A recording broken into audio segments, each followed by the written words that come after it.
Kamu harus bisa mengikhlaskan dengan cara melepaskan, menyerahkan segalanya, menyadarkan dirimu bahwa kamu bukan siapa-siapa dan bukan apa-apa. Assalamualaikum warahmatullahi wabarakatuh. Halo teman-teman, senang bisa ketemu lagi.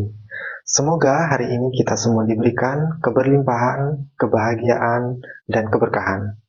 Nah, kali ini aku mau sharing terkait hal yang bisa buat doamu tidak tertolak. Di sini aku nggak bahas teknis doa atau bagaimana caranya kita berdoa ya teman-teman. Karena aku yakin kamu pun pasti udah bisa. Dari kecil, kita udah diajarkan caranya berdoa. Mulai dari doa bangun tidur, sampai dengan doa ketika kita mau tidur lagi. Doa minta ketenangan, kesuksesan, kekayaan, kebahagiaan, dan lain-lain. Semua udah diajarkan oleh guru-guru, ustadz-ustadz, ataupun orang tua kita dulu. Kita nggak bisa lepas dari doa ya teman-teman. Semua hal yang kita lakukan ada tuntunannya, ada doa-doanya. Doa itu ibarat pisau teman-teman. Bisa kita gunakan untuk melindungi diri kita dari ancaman, tapi juga bisa melukai kita karena salah menggunakan. Misal gini, ketika kita mendoakan kebaikan untuk orang lain, maka doa itu akan berbalik ke diri kita sendiri. Mungkin kita akan dapat kebaikan yang serupa atau bahkan jauh lebih baik. Tapi sebaliknya teman-teman, ketika kita mendoakan keburukan atau kejelekan pada orang lain, misal nyumpahin gitu ya, doa itu bisa berbalik loh ke diri kita sendiri.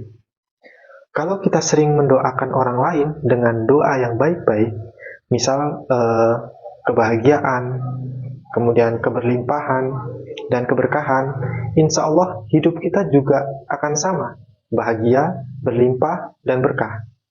Tapi juga sebaliknya, kalau kita sering mendoakan orang lain yang jelek-jelek, hidup kita juga sama kurang lebih teman-teman, seperti apa yang kita doakan untuk orang lain. Sekarang, yang jadi pertanyaannya, udah sesering apa kita mendoakan kebaikan untuk orang lain? Atau malah sebaliknya, ternyata kita lebih sering mendoakan keburukan buat orang lain. Makanya kita harus lebih hati-hati. Mulai sekarang, mulailah membiasakan diri dengan berbicara yang baik dan mendoakan yang baik-baik. Supaya hidupmu mulai berubah ke arah yang jauh lebih baik lagi. Nah, ini penting banget ya teman-teman. Karena inilah yang bikin doa yang kamu panjatkan, kamu mohonkan, bisa dengan cepat dikabulkan. Pasti setiap kita berdoa, meminta, dan atau mendoakan orang lain, kita berharap agar doa kita dikabulkan. Terus, bagaimana caranya agar doa kita cepat dikabulkan? Kuncinya ada pada niat yang tulus. Betul sekali. Niat yang tulus ya teman-teman. Niat tulus dalam berdoa memiliki peran yang sangat penting. Niat yang tulus mencerminkan kebersihan hati dan ketulusan permohonan. Doa yang dipanjatkan dengan hati yang bersih dan niat yang murni lebih mungkin diterima. Pernah berpikir nggak, kenapa doa orang tua kita, terutama ibu, itu sangat mustajab doanya? Karena ketika mereka berdoa, mereka benar-benar memiliki niat yang tulus teman-teman. Doa yang dipanjatkan dengan ketulusan dan niat yang murni lebih mungkin diterima. Makanya teman-teman, perkataan seorang ibu itu sangat keramat. Bahkan terkadang hal yang tidak baik pun ketika diucapkan untuk anaknya bisa menjadi kenyataan kalau itu dilakukan dengan sungguh-sungguh dan penuh keyakinan. Kemudian, kamu pernah berpikir nggak, kenapa doanya orang yang terzalimi itu sangat makbul? Karena begini teman-teman, menurut aku, ketika orang yang terzalimi itu berdoa, mengangkat kedua tangannya, dan memohon kepada Allah, maka ia akan benar-benar melepaskan segala daya dan upayanya, menyerahkan diri dengan sepenuhnya, bersandar hanya kepada Allah. Tidak ada lagi kesombongan dan keangkuhan dalam hati bahwa dia bisa dan mampu sendiri, melainkan semua atas pertolongan Allah. Inilah yang disebut ketulusan teman-teman. Ketika orang yang terzalimi merendahkan dirinya di hadapan Allah dengan niat dan hati yang tulus, maka Allah akan mengangkat derajatnya dengan mengabulkan doa-doanya, mengabulkan permohonannya. Hati-hati ya teman-teman, sama doa orang yang sedang dalam keadaan terzalimi. Jangankan doa yang baik, bahkan doa yang tidak baik pun yang diucapkan kadang bisa jadi kenyataan. Maka dari dulu kita diajarkan untuk selalu berbuat baik dan tidak boleh menzalimi siapapun. Atau mungkin contoh lain, pernah berpikir nggak teman-teman, kenapa doa dari orang-orang alim dan soleh itu sangat mustajab doanya? Aku termasuk orang yang percaya bahwa ada orang-orang yang Allah pilih, kemudian Allah berikan keistiqomahan hati dan pikiran untuk beribadah, dan Allah berikan keistimewaan berupa karomah kepadanya, dan ketika berdoa maka sangat mustajab doanya.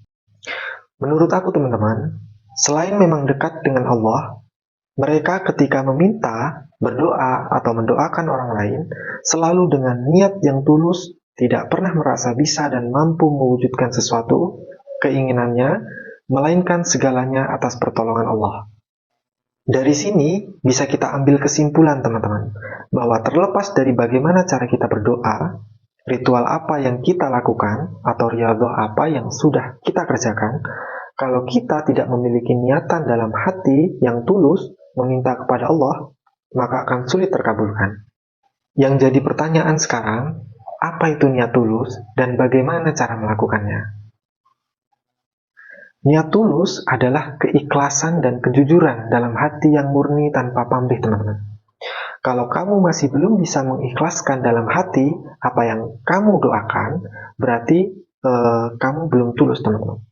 Kamu harus bisa mengikhlaskan dengan cara melepaskan, menyerahkan segalanya, menyadarkan dirimu bahwa kamu bukan siapa-siapa dan bukan apa-apa tanpa pertolongan dari Allah. Ini akan menghilangkan kesombongan dan keangkuhan dalam hati dan pikiranmu. Ingat ya teman-teman, bahwa Allah sangat tidak suka dengan kesombongan. Begitu juga dalam berdoa.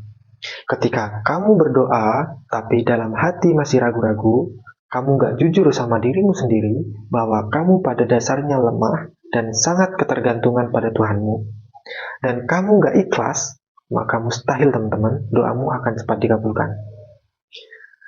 Niat tulus dan ikhlas itu murni datang dari hati, gak bisa dipaksa dan dibuat-buat teman-teman. Apalagi pada saat kita berdoa, itu berhubungan langsung dengan Allah, zat yang menciptakan hati itu sendiri. Jadi mustahil ya kalau kita mau bohong-bohongan, pura-pura tulus dan ikhlas, padahal kamu masih pamrih, masih pengen dilihat wah sama orang, atau masih ada kesombongan walaupun sedikit di dalam hati. Tapi kamu jangan khawatir, niat yang tulus dan ikhlas itu bisa dilatih teman-teman. Caranya gimana? Caranya adalah dengan muhasabah diri, sering-sering introspeksi diri dan evaluasi. Jujur pada diri sendiri, dari hati kalau kita ini pada dasarnya lemah, tanpa daya dan kekuatan dari Allah. Memang pada dasarnya begitu teman-teman, kita ini sangat lemah. Terkadang hawa nafsu lah yang bikin kita seolah-olah bisa dan mampu semuanya.